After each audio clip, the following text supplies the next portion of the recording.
Welcome to The Explainer. Today, we're diving into a really fascinating document that connects the dots between the history of technology and some of the biggest questions about human consciousness. So let's get into it and see how the story of the computer might actually hold the key to our own future. I mean, just think about it for a second. It's something pretty much all of us have lived through. This absolutely mind-blowing explosion in technology. It's a revolution that has completely reshaped our world in less than a single lifetime. You know, this quote from Robert Oppenheimer, said right after the first atomic test, it just perfectly captures that feeling, doesn't it? That feeling when a technological leap is so huge, you just know there's no going back. And this, right here, is the big question at the heart of the document we're exploring. It's asking us to look past all the gadgets and gizmos and to consider a much, much deeper purpose for all this progress. Okay, so to really get where this is all going, we first have to take a quick look back at where we've been. Let's start with a story we all kind of know, the birth of the personal computer. Let's just run through these key moments. The whole journey kicks off in 1974 with the MITS Altair, a machine built for hobbyists and tinkers. But then, just 3 years later, bam! The Apple II hits the scene and brings the idea of a personal computer to the masses. And by '81, the IBM PC comes along and sets a standard that would define the industry for decades. What an incredible sprint. And you've got to love this quote from Steve Jobs. It just perfectly sums up the energy of that time. It wasn't just about building functional machines. It was about this passionate drive to create something so good, it felt like magic. But here's where the author introduces a really powerful question. For all of our amazing external progress, has our internal world actually kept up? And that leads to this really sharp question. If our technology is so advanced, why is our world still so full of chaos, division, and conflict? It kind of suggests that technology, on its own, isn't fixing our deepest human problems. And right here, you see the core paradox laid out. On one side, you've got this incredible exponential progress. Supercomputers, AI, a connected global internet. But on the other side, well, we seem to be stuck in the same old patterns of fear and that us versus them thinking that's been around forever. This is the disconnect we're being asked to really look at. So this brings us to the author's central argument, that the root cause of all our global turmoil isn't really political, and it's not economic, it's spiritual. And if that's the case, then the solution has to be spiritual too. So how do you bridge that gap between our shiny external tech and our messy inner world?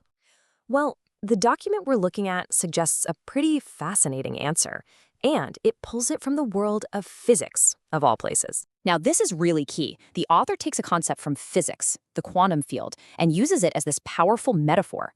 In this view, it's not just about particles, it's about an invisible energetic web of consciousness that connects everything and everyone. And then they make this really bold claim that this idea of a totally interconnected universe isn't new at all.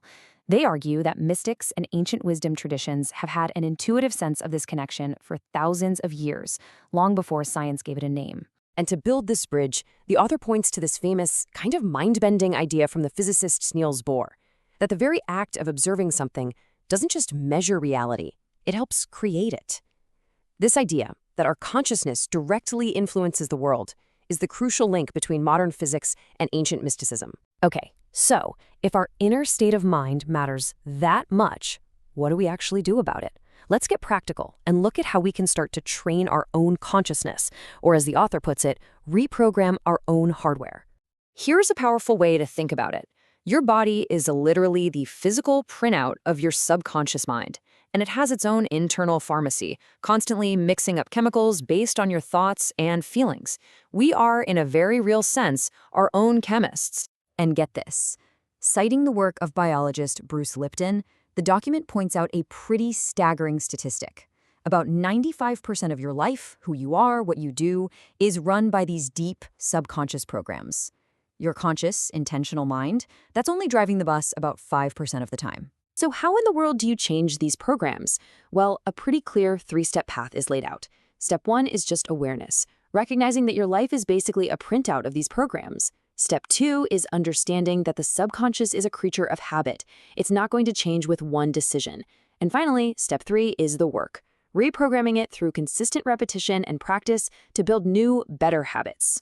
All right, so with that groundwork laid, the author pulls the camera way, way back to present this grand vision for what all this inner work could mean for the future of humanity itself.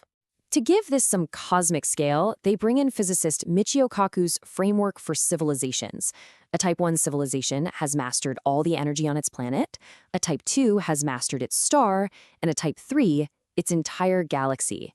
And where are we? Well, we're currently a Type 0 civilization, still basically running on old plants. And this is the critical connection.